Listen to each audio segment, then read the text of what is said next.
नमस्कार। आप सबका पोर्ट भरे क्लासेस में स्वागत है। आज क्लास 12th के सीजी और सीबीएसई के बच्चों के लिए इकोनॉमिक्स अर्थशास्त्र में मैं आप लोगों को सिंपल पेपर आदर्श प्रश्न बता रहा हूं।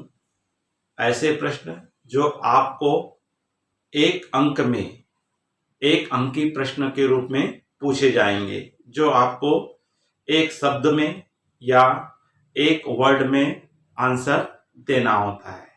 तो आप लोगों को विशेषकर सीजी बोर्ड के बच्चे, माध्यमिक शिक्षा मंडल बोर्ड द्वारा जो ब्लूप्रिंट जारी किया गया है कि किस किस चैप्टर से आपको ऑब्जेक्ट व एक नंबर के प्रश्न पूछे जाएंगे, तो उसी चैप्टर से रिलेटेड मैं कुछ आप लोगों को इम्पॉर्टेंट क्वेश्चंस बता रहा हूं और हो सकता है वो आप लोगों को एग्जाम में आए और आपको अच्छी सफलता प्राप्त हो सकती है।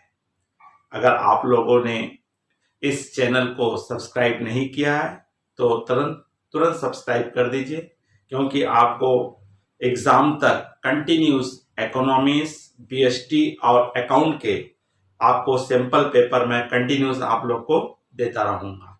तो आज का मेरा विषय है अर्थशास्त्र क्लास 12th, विशेषकर सीजी बोर्ड के लिए। और इसमें एक अंकी प्रश्न में आपको क्या क्या प्रश्न पूछे जाएंगे और उसको आपका उत्तर कैसे देना है। तो आज का हमारा पहला क्वेश्चन है आपका, इसमें आपको बजट और टैक्स के संबंध में कौन कौन से क्वेश्चंस पूछे जाएंगे। तो प्रश्न पहला है, प्रगतिशील कर क्या है। तो प्रगतिशील कर है वे कर होते हैं जो आय के बढ़ने के साथ साथ दर में भी, रेट में भी क्या होते चले जाती है, वृद्धि के साथ बढ़ते चले जाते हैं। ऐसे कर को हम प्रगतिशील कर कहते हैं। प्रतिगामी कर किसे कहते हैं, वे कर आय बढ़ने के साथ जिसकी दर कम हो जाती है उसे हम क्या कहते हैं, प्रतिगामी कर कहते हैं। एटीएम का पूर्ण रूप क्या होता है। तो एटीएम का फुल फॉर्म क्या होता है, automated teller machine. Automated teller machine. बैंकों का बैंक कौन होता है। तो बैंकों का बैंक कौन है, RBI, reserve bank of India. Bharat में करेंसी नोट कौन सा बैंक जारी करता है। तो RBI, reserve bank of India के द्वारा भारत में नोटों का निर्गमन किया जाता है। जेंडर बजट किसे कहते हैं, महिलाओं की समानता और आर्थिक सशक्तिकरण को ध्यान में रखकर जो बजट प्रस्तुत किए जाने वाले बजट को ही क्या कहा जाता है, जेंडर बजट कहते हैं। आधिक्य बजट किसे कहते हैं, सरप्लस बजट किसे कहते हैं, अनुमानित आगमों की तुलना में व्यय कम दर्शाते हैं तो ऐसे बजट को आधिक्य बजट कहते हैं। इसमें आय ज्यादा होती है और खर्चे क्या होते हैं, कम होते हैं, तो हमारी बचत होती है, जिसको सरप्लस या अधिक कहते हैं।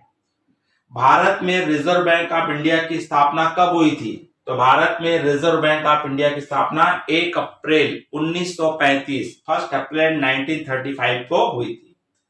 अप्रत्यक्ष कर किसे कहते हैं, वे कर जो वस्तुओं एवं सेवाओं पे लगाए जाते हैं उन्हें हम क्या कहते हैं, अप्रत्यक्ष कर कहते हैं।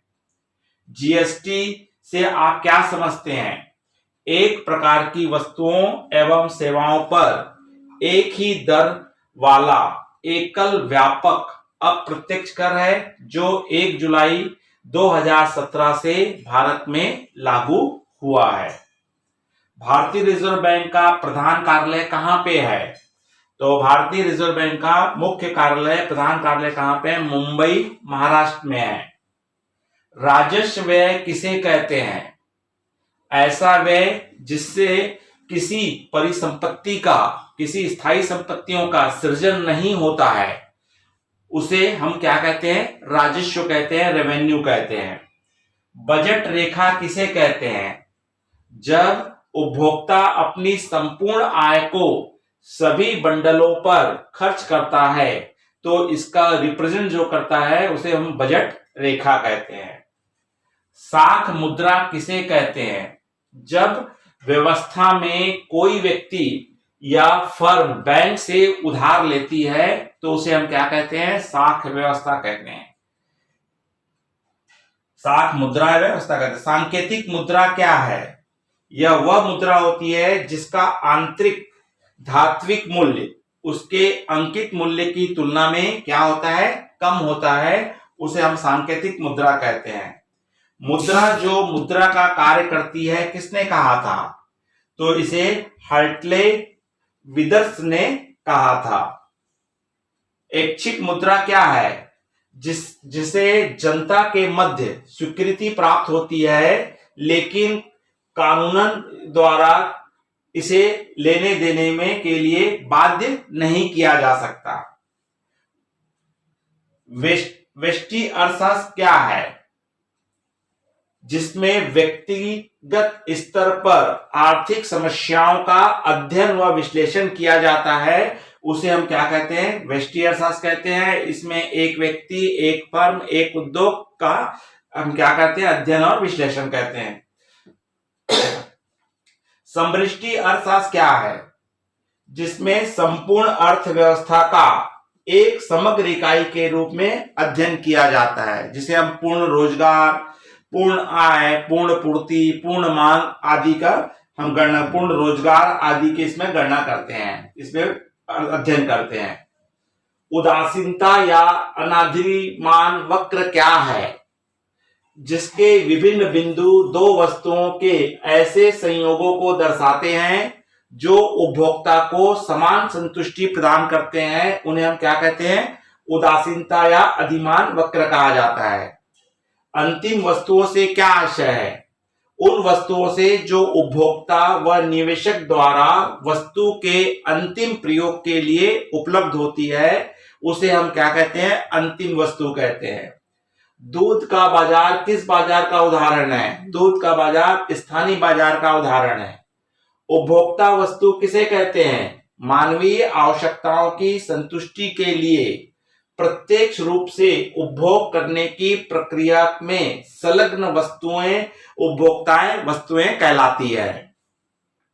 बाजार किसे कहते हैं? अर्थशास्त्र में बाजार एक वस्तु का होता है, अलग अलग वस्तुओं का अलग अलग बाजार होता है। गिफिन वस्तुएं क्या होती है? जिनकी मांग उपभोक्ता की आय बढ़ने पर घटती है और आय बढ़ने पर क्या हो जाती है? बढ़ जाती है, उन्हें हम क्या कहते हैं? गिफिन वस्तुएं कहते हैं।